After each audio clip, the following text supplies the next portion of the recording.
తీరా వాడు రాడు, వాడు ఏదో పెటిషన్ వేసుకుంటాడు, ఆ రోజుకు క్లోజ్. మళ్ళీ వాయిదా రోజులకు వస్తుంది మేడం, 3 నెలలు 4 నెలలు.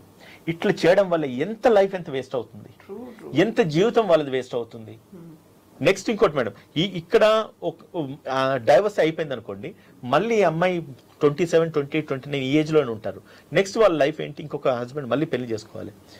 చేసుకునే వాళ్ళు ఆలోచిస్తారు, అంటే తన పాస్ట్ లైఫ్ లో ఒక వ్యక్తిని తను ఆల్రెడీ బ్రేకప్ అయింది, ఆ ఫ్యామిలీని అడ్జస్ట్ కాలేదు, ఆ హస్బెండ్ దగ్గర అడ్జస్ట్ కానప్పుడు నా దగ్గర ఏం అడ్జస్ట్ అవుతారని ఒక థాట్ హస్బెండ్కి వస్తుంది. Same with vice versa, wife కూడా అంతే థాట్ ఉంటుంది. నిజంగా మళ్ళీ ఇంకొక హస్బెండ్ తో అడ్జస్ట్ కాగలుగుతారా లేరా?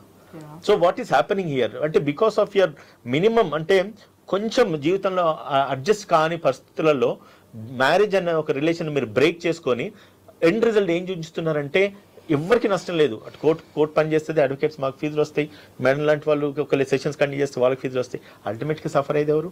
Husband and wife. ఇంతకంటే ఎక్కువ సఫర్ అయ్యేది ఎవరు తెలుసు మేడం?